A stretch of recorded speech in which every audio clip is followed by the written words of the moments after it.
Welcome. My name is Sudesh Kumar. I'm the Director of Sales Engineering at Hawaiian Telcom.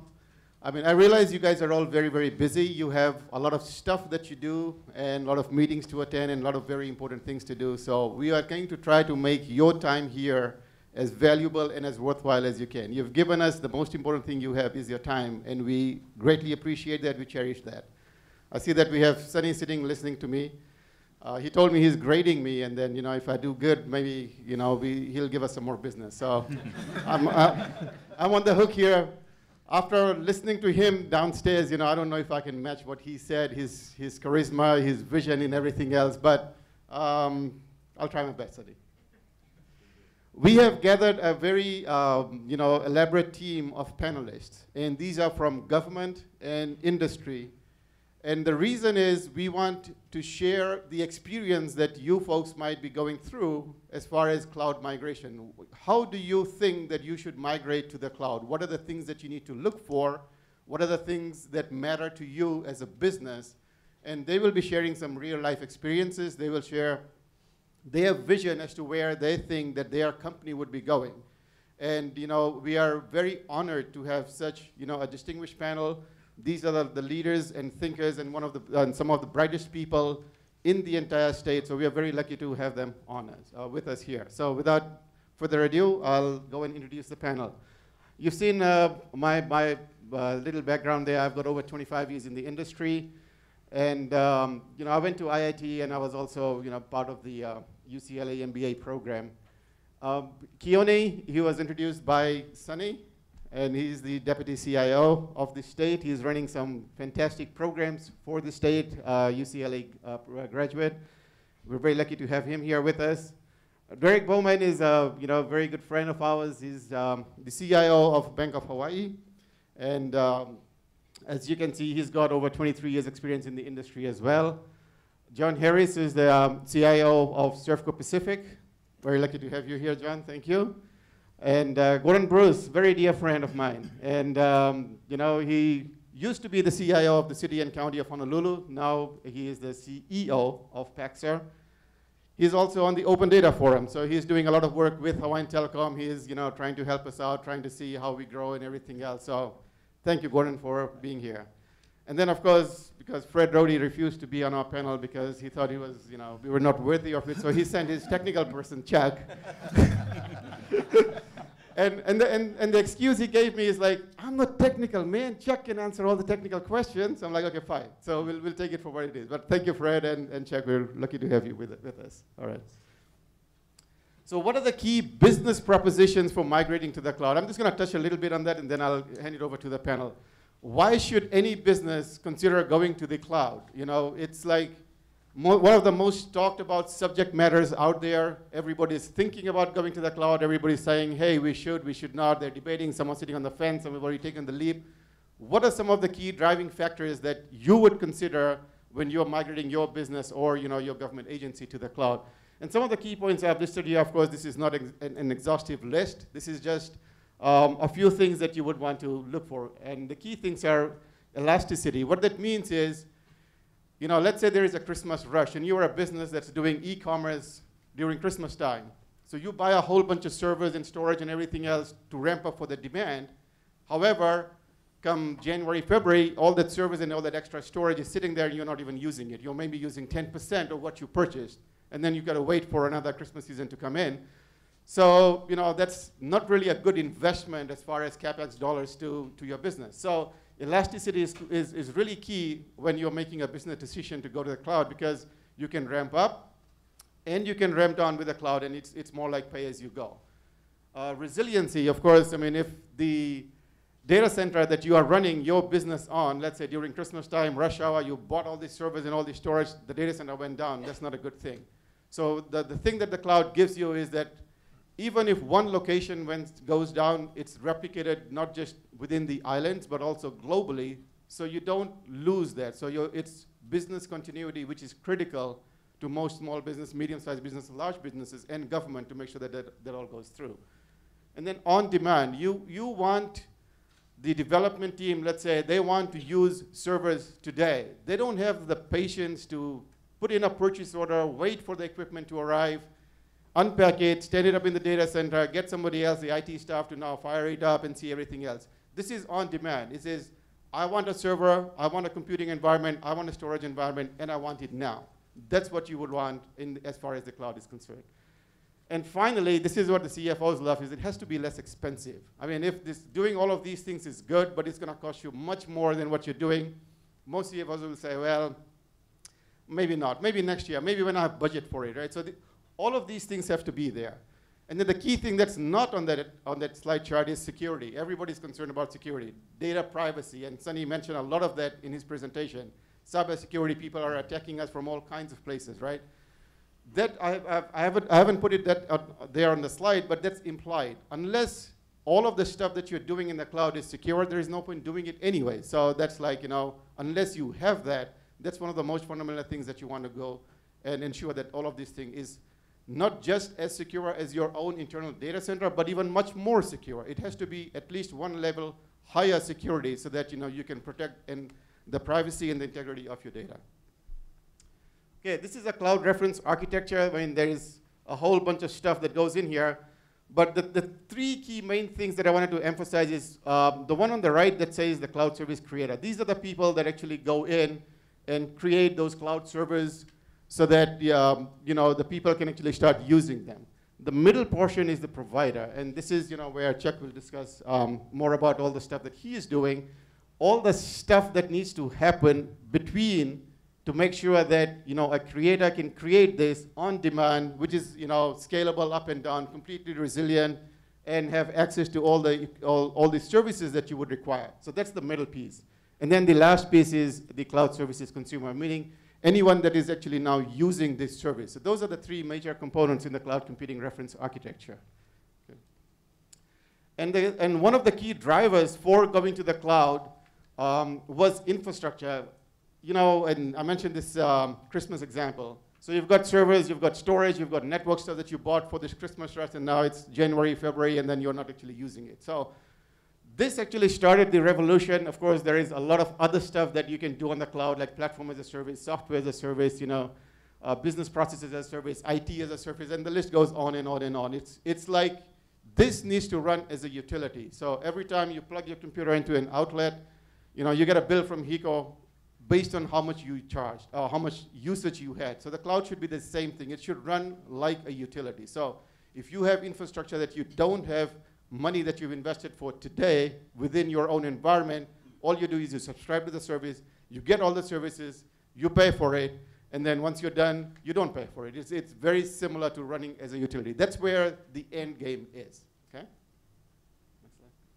So with that, and the brief introduction to where it is, I'm going to hand it over to my distinguished panel, and they're from the government industry, from banking, from automotive, from we've a systems integrator and also a cloud service provider, and they will share their experiences on where they are, what they are going to do, what are the future plans, and how do they envision getting from where they are today to where they are, so that it gives all of you an opportunity to see real life scenarios on what are the things that you need to do to migrate to the cloud. So with that, I'll hand it over to the first panelist, Q&A.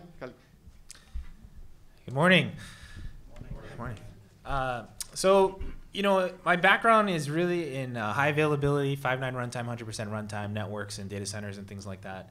And the striking thing about coming back to Hawaii is leveraging cloud resources for that resiliency, for that on-demand architecture, for reliability of the networks, as well as the co-location facilities, and having to invest in that architecture and infrastructure, because it's like you show up and they say, we don't have the resources, we don't have the technology, we don't have any of this stuff installed, and it runs 75% of the time. So what can we do? And here's maybe a credit card. So what do you do with that? You have to subscribe to services. So the important thing about the overall architecture in Hawaii lends itself to the state making that investment in its future by driving dollars into industry partners to develop out the networks. We cannot afford to do it on our own.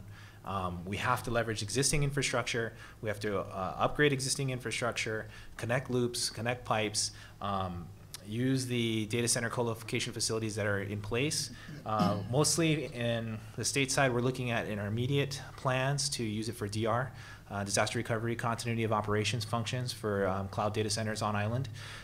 We are pursuing putting together some price lists through our procurement office, state procurement office, to allow us to leverage those services in various areas and diversify. We currently do not have, although we have tape backups for our systems, there are actually no backups. You know, our mainframe goes down, we're done. You know, our second mainframe goes down, it's done. There's no backups anywhere. So, you know, and it goes from the state's human resources systems to the ERP systems and whatnot. So as we make that investment to use these the cloud for certain sites on island, terrestrial, you know, it becomes increasingly important to our business continuity and continuity of government and making things run. Leveraging then the continental U.S. Cloud architecture, it diversifies our computing infrastructure. We intend to leverage that as well for a lot of off-island, you know, resources, like, you know, websites and things like that. But the only concern, the growing concern that we have, is the connectivity to the mainland through the Trans-Pacific fiber routes and the inter-island connectivity between the various data center facilities that are available. So state is pursuing putting 5 data centers in, as Sunny stated, 2 on Oahu and 1 on each outer island, and leveraging existing cloud private industry resources like the DR Fortress, Systemetrics, the Kauai data center and Hawaiian Tel owns, putting money into MPLS managed services, into our network infrastructure in wide area, metropolitan network, make sure that's resilient, you know, packet ring architecture, SON, and all that other kind of good stuff that guarantee service, and lean on that service so that Hawaiian Tel and other providers continue to improve the quality of that service for us. We have, I can't stress it enough that it's the investment of programs, people, dollars in our broadband, in our computing infrastructure that is critical to you know, the state of Hawaii, as well as everything that goes on here. You know, you envision a time that in 25 years, well, in 2025 roughly, most of the service cables coming in from Trans-Pacific or inter-island are end of life. It's by 2035, which is not too far off, 100% of all infrastructure in the trans-submarine cable are end of life. By 10 years in some cases. There's no impetus for anyone to necessarily land here, to bring cable here, so we are working with various developing consortia, working with other people, Department of Economic Development and Tourism are working with partners outside to develop consortia to bring cable to Hawaii. We need to increase our capabilities inter-island connectivity. We have microwave shots that we use to connect things up. And this is how our data centers communicate with each other. Not to mention the latency that we have involved being in, you know, a volcanic chain of islands in the middle of the Pacific, the most remote area in the world. So we try to bring federal dollars for public safety broadband networks. We bring in BTOP money and NTIA money to build out infrastructure. And so the state is looking at every possibility to increase the reliability of that infrastructure to, you know, the 5.9 standard. And all the people up here, you know, represent the industry users and the people that are doing it and providing those services to us that we have to rely on and lean on because we're on our own. Cybersecurity, you know, as an application running across the managed services is critically important over the next 3 years, particularly in Hawaii, and we're seeing that as an opportunity for folks to, you know, participate. There's going to be more job growth in that industry. There's certainly military, you know, presence and concern, you know, in terms of DoD and what they want to accomplish, you know, in Hawaii as the tip of the spear type of thing. So from the government angle, we're keeping a sharp focus on cybersecurity, on the network, as well as, you know, securitizing, you know, encryption, everything else that needs, all the applications that run over the network. So the precedence we're using is, you know, build the network, get the network working, then we add on VoIP, then we add on, you know, security, then we add on the other pieces, you know, layer 3 and all the other architecture. So the only challenge is is it there? Is it reliable enough that when the viaduct, you know, cable gets burned up or gets cut by copper thieves, you know, how are we going to respond? What's our return time, you know? And Hawaiian Tel, you know, they got that stuff back really quickly. But the problem we have is, okay, the courthouse in Kauai is cut off. Or, you know, when we had degraded cable off of Lanai, you know, last year or year before, you know, Maui's no internet. It means no cell phone, no cell phone, no texting, because those texts go all the way to Atlanta, Georgia, and come back, you know, across the network. So you have these very real, you know, outages and issues that affect Hawaii in a different way than they affect anywhere else. So we have to focus on that investment, on programs, and work with the vendor community and our partners locally to improve that infrastructure so it's highly available, on demand, and leverages all the computing infrastructure that we have available to us. Because we're not. If we don't do that, we're not going to get there. And if we don't do that, you know, our economy is going to suffer because of it. So I mean, that's the bigger picture, you know, thing out there. So if there's any questions later, I guess we can address questions. Yeah, thank you, Q&A. So what we're going to do, the format is, if you can hold your questions till the end, we have about 20 minutes at the end for all question and answer sessions. So if you can just write them down, and then, you know, once we open it up for questions, then you can ask either one of the panelists or any one of the panelists in particular, or even all of them, so they can respond accordingly. So having said that, Derek will give us his experiences in the banking industry. This is a very crucial industry because, you know, there is a lot of fraud and theft and you know, credit card stealing and account number stealing going on in this industry. And this is one industry that is, you know, when you say, I'm going to migrate all my banking information to the cloud, you know, people get nervous. So, but that's where the industry is headed. And, you know, we are very fortunate to have Derek, the CIO of Bank of Hawaii, and he will tell us his vision and his experiences. Over to you, Derek. Thank you, and good morning. I wanted to start this morning because I was thinking about the concept of cloud and how we've sort of migrated our use of the cloud and developed the use and the concept of the cloud and how it's changed over the last few years. And I wanted to equate it to the concept of big data. If you think about the concept of big data and you're sort of familiar with what that is within the technology industry today, it's this concept of, if you have data and it's collected from across multiple sources, like your social media and your internet, and you're going to combine all of that along with your core systems and mine for data that and intelligence and information that you thought, you know, would help you to be able to improve as an organization and grow your business. And right now in the industry, big data is kind of one of those things where people go, well, I don't really know what it is, and I don't know what I would do with it, but I got to have it. And everybody's got to have it. Everybody's got to have big data. And cloud was kind of that way just a few years ago. Right? Everybody had to have cloud. Everybody had to be in the cloud. If you weren't in the cloud, there was something wrong with you, right, from a technology standpoint. And so from a banking perspective, though, we had to take a much more cautious approach.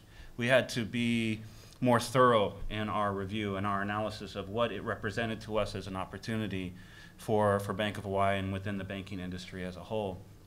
And really, from an industry perspective, there's really only one word that really sort of drives my perspective in regards to cloud, and that is security.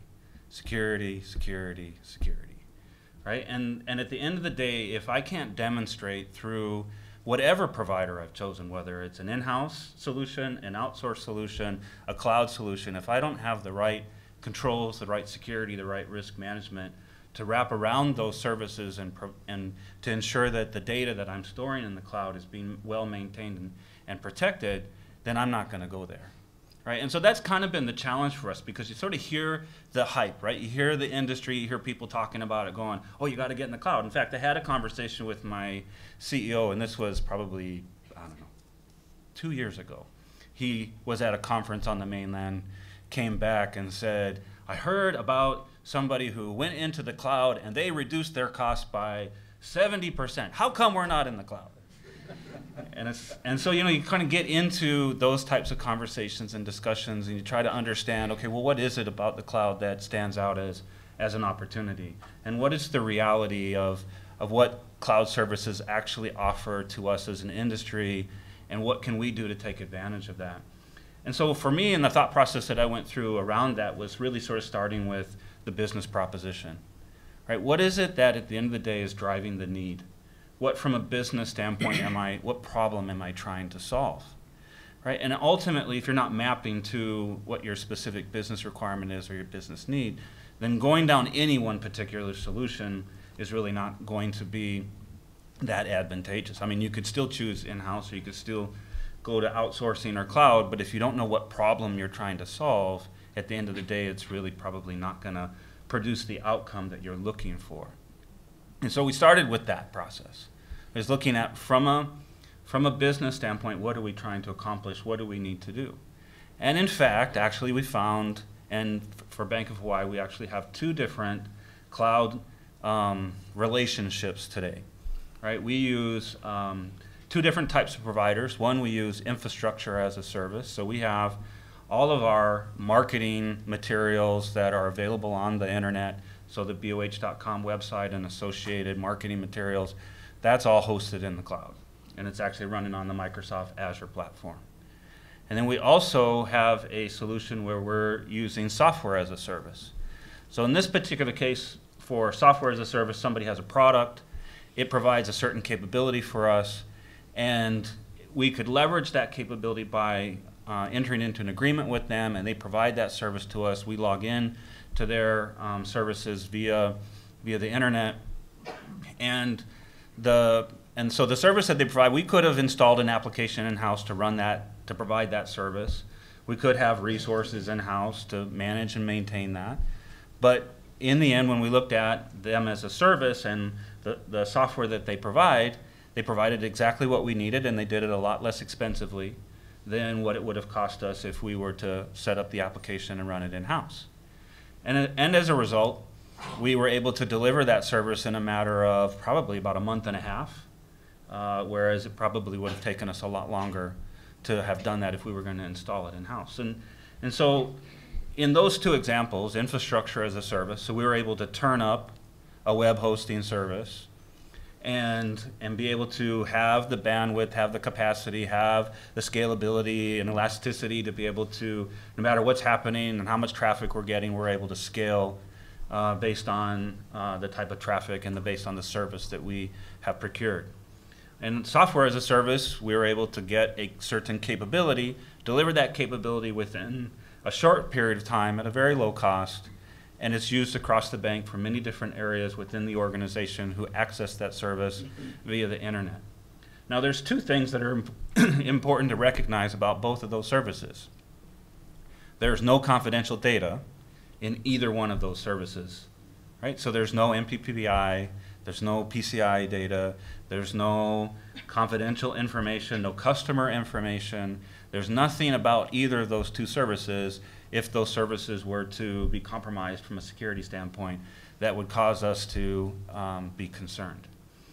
And that's as far as we're willing to go up to this point, right? We've not been able to get to a point where we're comfortable with a service provider that offers a public cloud offering where we would be willing to put confidential information. That doesn't mean that others aren't doing it, and that doesn't mean that there aren't ways to make it happen, but for us, Bank of Hawaii, that's sort of the position that we've taken up to this point. And we continue to evaluate and continue to look at it as options.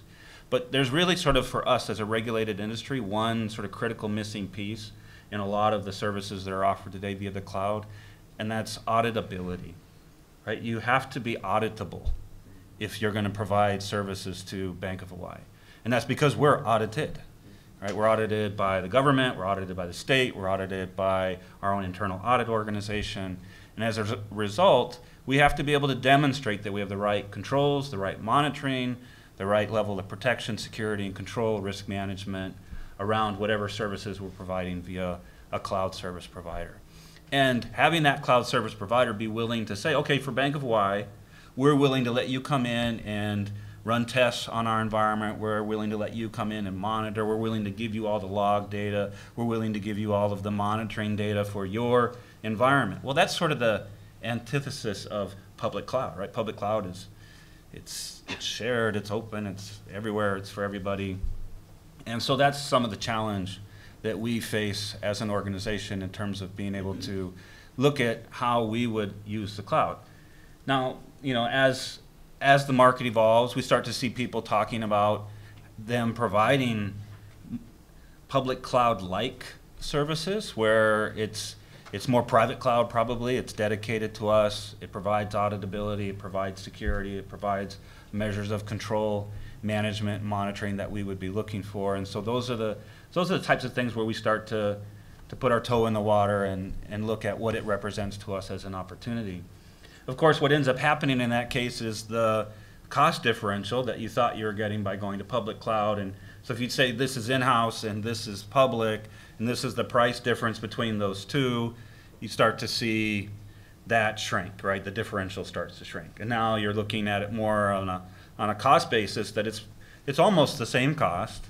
And so now you have to look at other factors, right? Does it give me scalability? Does it give me elasticity? Does it give me maybe additional service and functionality, or quicker to market opportunities than I would have had if I do it in-house? And in that case, I might be willing to pay more, right? It doesn't necessarily have to be a lower cost option if I'm going to get to market faster, if I'm going to be able to deliver more functionality than I would be able to do it in-house. So those are the factors that are sort of driving our thought process at Bank of Hawaii. I think it really sort of is important, again, tying back to what is the business problem that you're trying to solve, right? What is the specific issue that you are trying to address, and having figured that out, or having sort of nailed that down to something very specific, then you can look at all of those options and be able to figure out, okay, how do I apply this, and what makes sense, what makes the most sense for me and my organization. But for Bank of Hawaii, in terms of our decision-making process, that's really sort of the drivers that we have today. It really sort of looks at how do we maintain the confidentiality of our customers' data, how do we protect ourselves, and how do we maintain our position from a regulator and audit perspective to make sure that we're demonstrating the control and risk management that we have over our environment. Thank you. Thank you, Derek. So the key points that he was mentioning is he is in a regulated industry. He gets audited. Therefore, security to him was paramount. He wants to make sure that all the information that's out there is 100% rock solid, bulletproof, secure, right? So those are some of the key things that you as your organization, when you're trying to plan for migrating your business to the cloud, you should be able to look for. The other key point was, the cost differential and time to deliver services. Those were the key messages that he presented in his organization. It would have taken him a lot longer to deploy these services and these servers. However, now, since they are non-critical, meaning that they don't have any customer confidential data, they were able to turn up these services very, very quickly. So in an ever-changing, very competitive worldwide global economy, it's time to market is critical. And that's really one of the key factors that the cloud gives you. And that's a prime example of what Bank of Hawaii did. So thank you for those insights, Eric. And now I'm going to hand it over to John. He's going to explain how cloud transformation is going on in the automotive industry. So, John, it's all yours. Thanks, Sudesh. Good morning, everyone. We're in the automotive industry, but we also have a couple of other industries that we're part of, and it plays into how we use the cloud. We have an insurance agency here in Hawaii, and we also have an arm that's in Seattle, and we also have appliance distribution here in Hawaii. We're the GE, Bosch, Gaggenau distributor. In addition to that, as far as the automotive side goes, we now have 5 dealerships down in Australia. And although they're not directly involved in our cloud offerings, they actually utilize some of the components of that, specifically for information sharing. But going back to what Derek said, he's spot on as far as the business case that you decide to look at is very important. And I think what you'll find, if you haven't done it already or if you're just in the process, there may be a different business case for each of your systems, why you do it for each one of them. The first one, maybe, frankly, you just want to get your feet wet. You want to do a pilot to see what it's all about. And it advances beyond that. We're obviously not in a regulated industry, so it allows us a little more latitude. Security is important, but I'm glad that Derek really takes it important because some of my stuff's over there. Got your back, man. Got your back. But going back to the business planning, and I'm going to talk really at a very, very high level. I have 4 sheets of considerations here. I'm not going to go through all of them, but all of these pieces play when you're starting to evaluate the cloud offerings, and frankly, you look at them differently. Let me start off by saying there are no 2 cloud vendors that do it the same way. So each time you go and look at what you want to move up there, you have to do an independent evaluation of what they offer, things like the vendor, how they secure it, access controls. I mean, there's a ton of things you got to look at, and you learn this by actually doing it. I mean, you can read all the books and all the publications about it, But the first thing you end up doing, you find out, is you pick a small system, something perhaps that's non-critical, understand what your business case is for doing it, and you know, your overall business case maybe you want to reduce your total cost. Well, the business case for the first one is you just want to get experience. And so figure out how you're going to succeed at that, what your success factors are.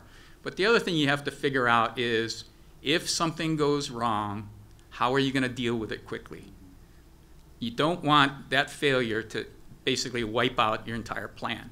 So what you have to do is put mechanisms into place so that when you get things up in the cloud, if things start going awry, you know, either have a backup plan, you know how to back it out, or you have some kind of compensation for it. As I said, there are no two vendors that do it the same way. You get it, you know, all the way from somebody hosts my system all the way to a fully web-based, web-enabled system that you just basically subscribe to.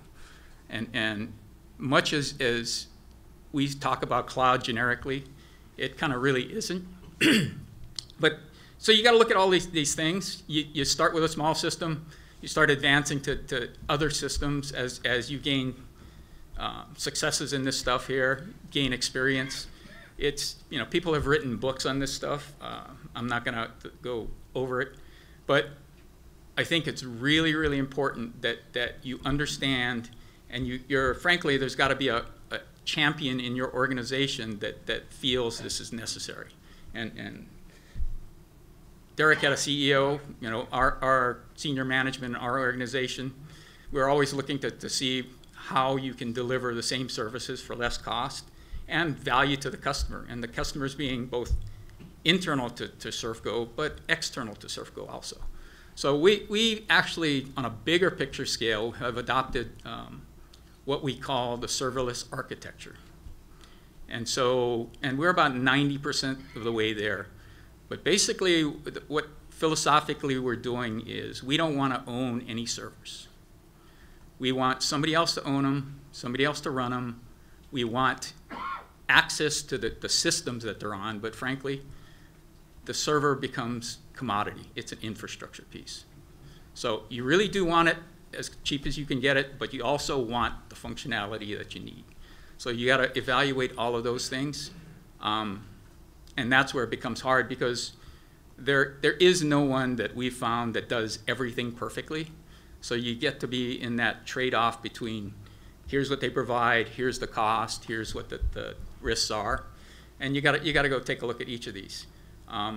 Some systems go over easier, but it's just like I said, you have to do it on a case-by-case basis. But we're 90% of the way there. Our last system, we actually are in the process of switching over, and it's actually our largest system. It runs our automotive dealerships. And once we do that, we'll be completely outsourced as far as the infrastructure goes. We've learned a whole bunch of stuff along the road. And frankly, in the end, the total cost of ownership actually has been significantly less. But you have to really philosophically take a different view of it. Then it's going to be, this server cost me this much money to keep in-house, and it's going to cost me this much money out. You have to really look at it from a total cost perspective, from the people perspective, from the skills availability perspective, from the retention perspective. As far as the people go, you kind of got to put all that in the mix and then figure out where the value is you're adding to your organization. Thank you, John. So the key messages from John's presentation was that don't just go jumping into the cloud. Do one app at a time, test the waters, make sure it's all okay, and then you can go to the next level. I mean, the other thing that he's going to is a serverless environment. And I know that seems like, wow, how can you be serverless? Because we have 500 servers in-house. And I don't know, Sunny mentioned in the order of thousands of servers in the entire state. So that all of those things mean that it's a mindset, it's a paradigm shift on the automotive industry as that he's undergoing right now, where he wants to go to a completely serverless environment. And what that means is he wants to run and buy and operate servers simply as a utility. If he wants a server, he pays somebody, he gets the service. He doesn't want the server, he turns it off. So those are some of the key messages from John. Okay, I'm gonna hand it over to Gordon, Gordon and I were very good friends. We were at the judging panel at the Accelerator, where we had a whole bunch of people coming in, showcasing their new apps and stuff like that. So we got very close. And Gordon's company is in the process of looking at your businesses and identifying what are the things that you can take to the cloud. And he's going to give a few examples of and success stories of how he has been able to do that. So, Gordon.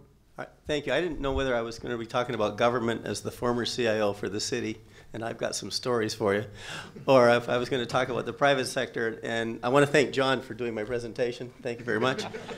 So, but I was sitting here and thinking how tight I am with all the players. You know, Paxa's Pacific Exabyte. We took 3 companies of significance, merged them into one company under the Island Holdings family of companies. So now we have a 70-year history because we're part of Island Holdings. We're also the largest IT service provider in the state now at 500 plus clients. And we've been in the cloud business for 10 years. I like to say I've been in the cloud business for 40 years because my first cloud application was TSO, and I don't think there's hardly anyone in here that even remembers what TSO is. Oh, I got a few, thank you.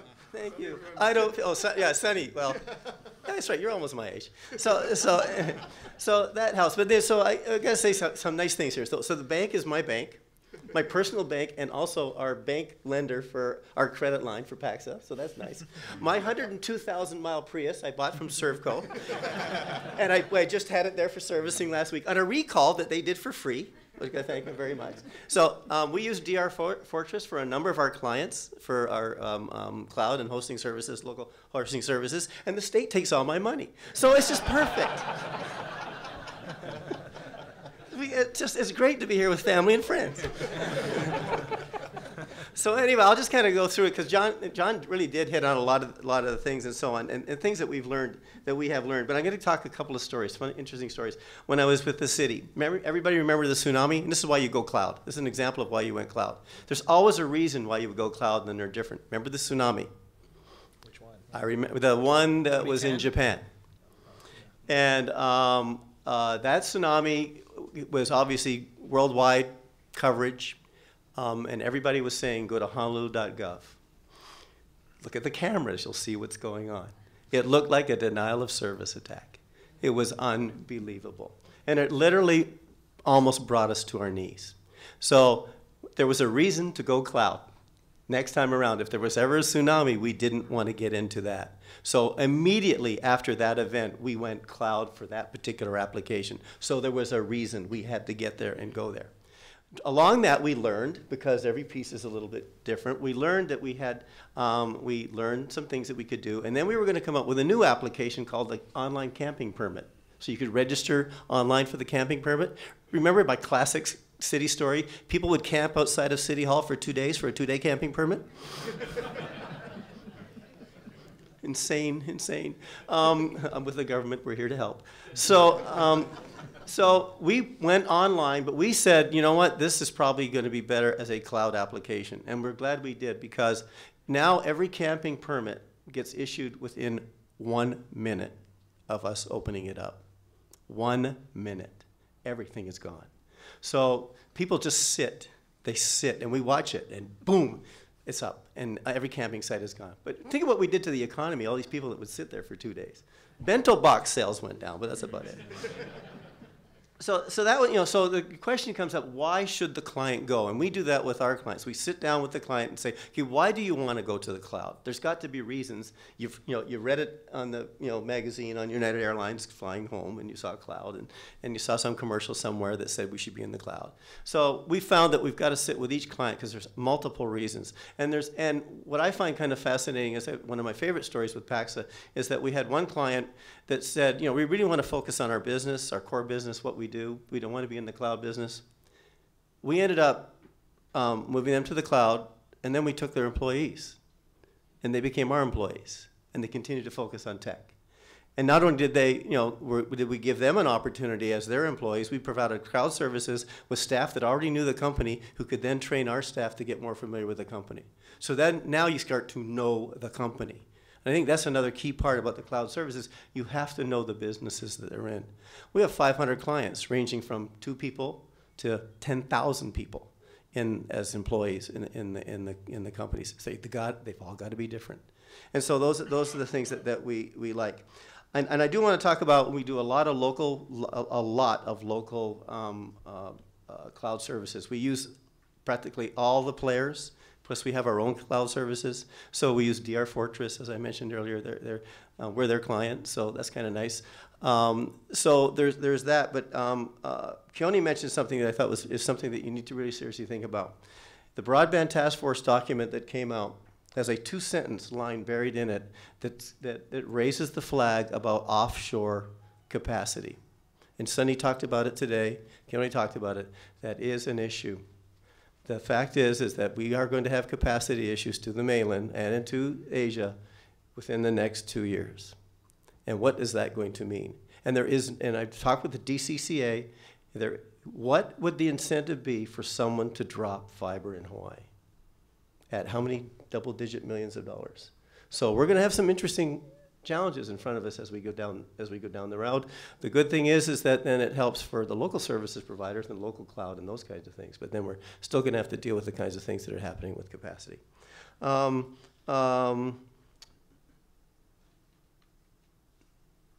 think I covered them all. The only last thing I would say is that, again, is going back is that we're finding that the businesses really want to focus on their business. They don't want to be in the IT business. I think that's a smart thing. We know, and it's not a commercial, we know that we can show how to save money. It's just whether those dollar savings are the things that you want and whether those services are the services that you want. I'll give you an example. We handle now 36,000 service calls a year on our cloud offerings. So that's the kind of thing that the companies are not going to have to deal with. And it's shifting. It really is shifting. And when I was with the city, we had thousands of servers. I mean, thousands of servers. And to be able to move some of that stuff off and getting out of government's hands is great. And I'll close on one last thing. One of the things we did is we just moved off, for example, all of Oracle support. We just took it and said, we don't need to have this. We can't find the staff. The talent is out there. Find a third party to do it. And they do a fabulous job, rather than having to have one person take care of it, who's on furloughs, who's on vacation, who's on sick, who's on whatever. So that's shifting it. And Sonny, you've seen it. You're seeing the shift in how government's going to be using it as well. And thank you very much. Thank you, Gordon. So key points was, he cited a real life example of, the camping permits, that it used to take them 2 days, now it takes them 1 minute.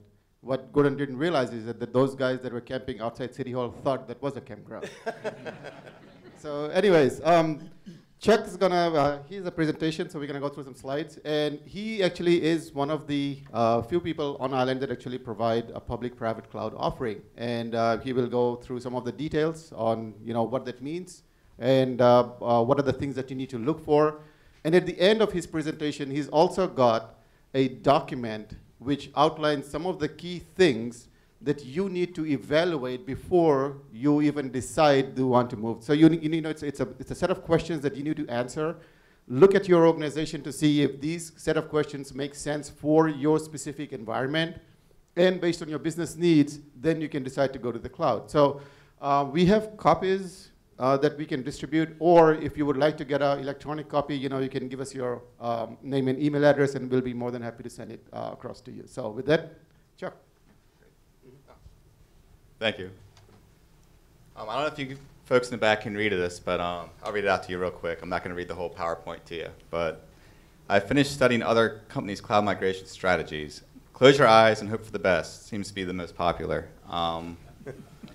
It's sad, but it's true sometimes. I've talked to people and like, oh, we migrated this already, and we just had a major outage, and we're down. Can you help us? It's not a good place to be. So let's go to the next slide. A lot of integrators will say, oh, yeah, it's just a straight path, and it's super simple, and we'll just get you in the cloud, and no worries, it's fine. But the reality is, you can go to the next slide. Oh, I'm sorry. Let me back up here. It's just a straight path. Everybody's happy, and you can go to the next slide. Everybody's happy, and and you go home for the rest of the day. You go to the next slide. But this is the reality. Cloud migrations can be complex. You do have to plan them out, and you do have to look at the business case, which everybody else, is universal. You do need that business case for it to make sense and plan accordingly. You can go to the next slide.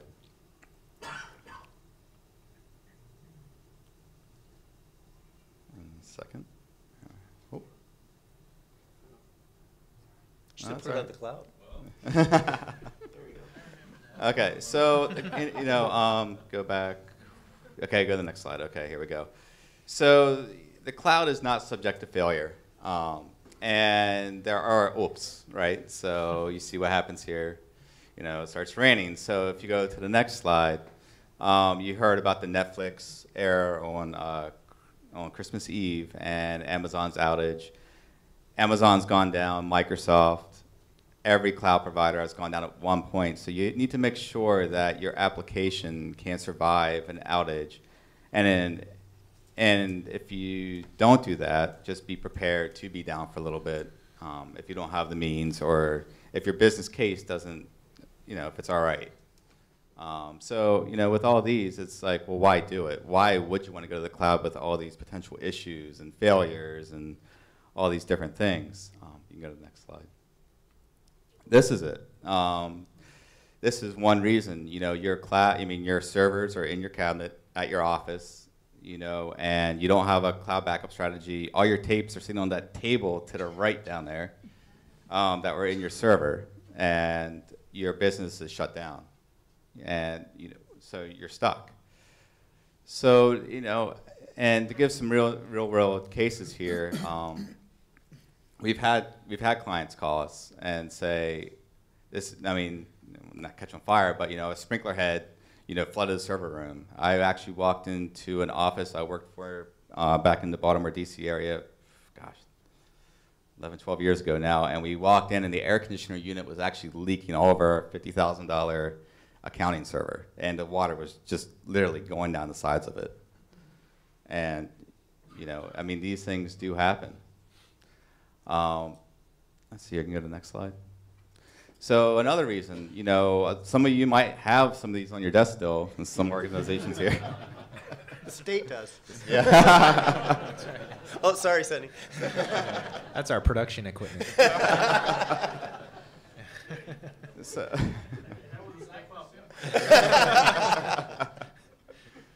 cost savings. I worked for .com back in Las Vegas quite a few years ago, and we were spending $50,000 a month with Rackspace, and we would still go down. They would have issues at Rackspace, and we would literally be running out the fries and purchasing equipment to rack up in a co-location facility in Las Vegas just to keep the site up.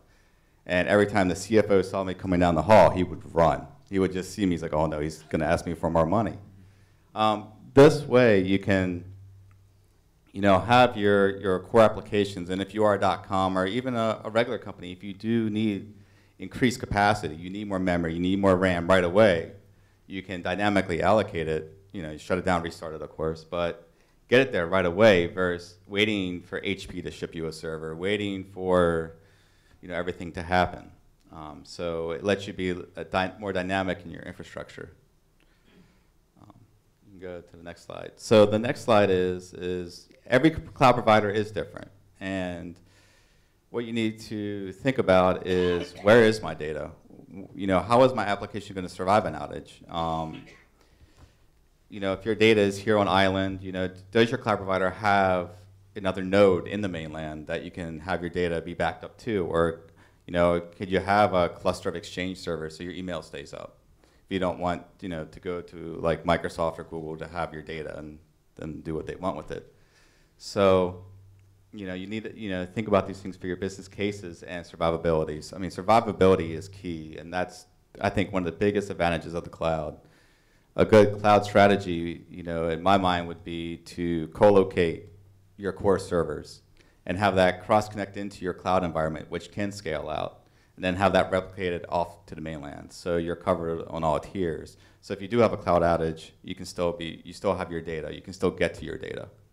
And that's the most important thing, is your data, which we all agree with is everything. So let's go to the next, the document. So we're going to just show you the document here. We actually only have electronic copies with us here today. Well, and I guess they're in the cloud. So we're just going to go over the key points. I'm not going to read the whole thing to you, but number one, the cloud where your provider's cloud is. Where is it? Is it in Is it in an office? Underneath an air conditioner you could be leaking on it. There's there pressurized water above it. So do some due diligence and see, where is it? And the environment. Do they have UPSs? Do they have redundant power? Do they, what are their plans? Do they test their generators? That's huge. I mean, I know of other providers that, they don't test, they don't test their generators until something happens. And it's usually when the battery's dead that starts the generator. So, okay, let's go to the number 2. The network. How is their network? Are there multiple providers available? Are they doing BGP? If their one provider goes down, are you going to be down? There's a lot of what ifs. So anything that you would do to evaluate when you go into a regular co-location facility that you would collate your regular servers at, you would evaluate the same things. You can go to the next one. What's the hardware that it's running on? It could be, like what I, had to do, run the fries and put a bunch of white boxes up and just, it's single drive. No, evaluate what they're running. Evaluate the SANs. Evaluate, these are all questions you can ask them. And, if they're not willing to tell you, it's probably not a good idea. The flexibility in pricing, their prices should be published, online, so you just don't sign up and you get a credit card bill for $30,000 next month. So it's good to know what you're buying and know how to plan your infrastructure. If you do have bursts in traffic, you know what you're going to end up paying at the end of that month. Let's see here, journal cloud items. More things, just up. What's their history? Do they have online ticketing? Do they have, just basic things, that you can get access to your stuff, if there is an issue. Will they help you? That's number 6. Or are they going to help you? Can they, they're just going to say, well, here's your login. Good luck. It's, they need to be, they should be there to help you and help you succeed. Because if you succeed, everyone succeeds. There's a lot of these. So this is important, but all these are very important. Well, actually, there's only a few more. So, cloud compute. Can you provision 24 hours a day? In the .com world, we have these spikes, and you don't know. Sometimes you don't know when they're going to hit. There could be a news article, like Newsweek will do an article, and you'll go anywhere from like 2 million hits to 10 million hits like instantly. Like how fast can you get those servers up and running? You can kind of skip over the rest of this. This will all be in the document. Cloud storage. If you're not going to use the cloud for everything, maybe consider using cloud storage. So, if you want to keep that infrastructure, which is perfectly fine, and you maybe don't have the means to go to the cloud or a business case to go to the cloud yet, use some type of cloud storage so your data can be backed up to the mainland if there is an event, or there is an event at your local office. Financial stability of the company. Make sure that the cloud provider that you're going to choose is financially stable and they're not going to just close shop one day and your data is being, repossessed by some bank somewhere on some sand. So, client references, that's always good. You want, of course, they're going to provide you the client references, so they're going to be good reviews. So, but, do some digging, do some Googling, find out about who you're going to use, and, if there's any compliance of their services, what compliances is their cloud capable of, which ones it's not. Say, okay, well, we can't do this. Just know. So they're honest with you. And that does it. Just want to thank everybody. Okay, so we are running late and everybody's hungry, and we have our COO speaking in like 2 minutes in the lunchroom. So unfortunately, there is no time for questions, but anyone with a black Hawaiian Telecom shirt, please, if you have any questions, go to them. We'll be more than happy to answer it, and we will give you this electronic copy of this. And I would like to thank our distinguished panel, so please give them a round of applause. Yeah.